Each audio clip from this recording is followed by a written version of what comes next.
Hey guys, so today I'm going to show you how to make quick and effective use of Unity's own tree creator. That's if you're like me and you can't afford SpeedTree, then you're stuck with Unity's built-in tree creator. But it's fun, it's easy to use, it's quick, and you can create trees on the fly as you need them inside your scene. So I've got a very simple scene set up here.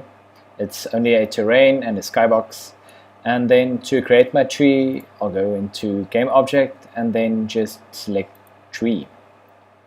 And then it's going to create a tree right here on the edge of the terrain at position 0, 0, 0, 0. And then I'm just going to drag that tree a bit into my terrain. First up, I'm going to decrease the area spread to make sure that if I need to add any additional trunks, it will originate from the same point right over here. And then the tree seed doesn't really matter that much. I like that kind of trunk. And then I'm going to decrease this for the sake of performance while I'm recording. Just delete that for now. Good. Okay, so now I can edit the trunk itself. Firstly, the group seed will do exactly the same thing as the tree seed, although it will only edit the seed for the particular group you are working with. So I'm going to leave that at 0 because I've already selected a seed in tree seed that I like. Now I'm going to keep this a single trunk tree, it makes things easier. And then, next up you could edit the length of your trunk right here. And then the radius, that's just how thick your trunk will be. I'm just going to make mine a bit thicker, something like that. And then the crinkliness makes your trunk more crinkly. So I guess if you're making like a scary game and you want to create some weeds and stuff, crinkliness will be your best friend, but I'm going to leave it like that. Seek Sun will just ensure that your tree grows towards your directional light. That is if you have selected your directional light as your sun in your lighting settings. So this will now grow towards my directional light, wherever that may be. Good. And then the noise will just add some detail to your trunk. I'm going to leave that quite low. The flare radius, okay, so I really like using the flare, especially on my trunk, so I could create some roots. So the flare increases the size of the bottom of your trunk. And then the flare height obviously just decides exactly where that flare starts. I'm going to make it quite low, something like that. And then the flare noise just determines how much flare and how much detail the flare contains. So if I make it quite high, you'll see there are many roots sticking out there. If I make it low, it'll just be round. So I'm just going to make it something like that. Yes, good. Okay, so my tree has got a trunk. Okay, so I'm going to select my trunk again. Now, to make my tree as realistic as possible, I've seen that it works best to make, for the second level of branches, increase that frequency to 4. That looks really stupid, it's not going to work. But then change this to world. And then edit the step until it falls into the middle of your trunk. And now, just increase the length, and then increase the Seek Sun so those branches grow upwards. So what you want to do over here is you want to create volume in your tree. And the thing about world is it kind of geometrically just puts 4 branches in opposite directions. But looking from a game perspective, you won't be able to notice that, especially when I've added some more branch groups and leaves and so on. And then it also covers your trunk quite well after you've added the leaves and all the other branch groups. So I'm going to maybe increase the crinkliness of these branches a bit, then just increase the growth angle, and then Seek Sun a bit more because I want them to grow upward and cover my central branch here. And then the weld length is just exactly, okay, so the weld length basically just changes the area over here where your stem is where your branch is attached to the trunk of the tree or to the other branch depending on the group. And then you can add some spread to the bottom, add some spread to the top, the other way around, but anyway. Break chance will basically just allow a chance of your branches breaking off like that. I won't use break chance in this tutorial, but you could use it, figure it out if you want to. And then just increase this. Now obviously I'm just going to bring this down to nothing. I don't need that. Okay, and then I'm going to add another set of branches.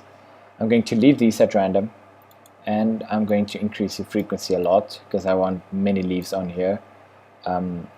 I'm going to decrease the radius because I want them to be quite thin, and then maybe use some other setting. Alternate usually does a thing for the level 3 branches, and then you can edit the tool, and then once again I'm going to increase Seek Sun. That gives my tree a natural look. Well, when I've added the leaves now, it would look better. So increase the length, give more volume to the tree. There we go. Right, and then it's as easy as adding the leaves. So just add a leaf group. It'll make these little plain thingies all over your tree. Obviously increase the frequency because you want a nice looking tree. And then once you're satisfied with this, I'm going to start adding materials now. So I'm probably going to get a bit of lag, just excuse that. So start with the leaf materials. In Photoshop, I've had this little PNG here that I downloaded. I'll probably put the link somewhere in the description.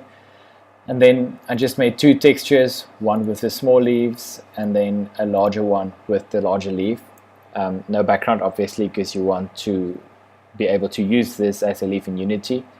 And then in a materials folder, I've just created a materials. The material type is nature, tree creator leaves fast, better for performance. Just selected my texture over here, and then that's basically it. So I'll just go back to my leaf group and I will search for my leaves.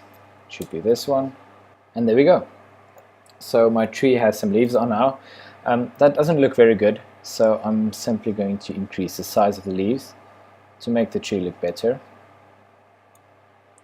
And then just edit the group seed until I find a set of leaves that are satisfactory, like that.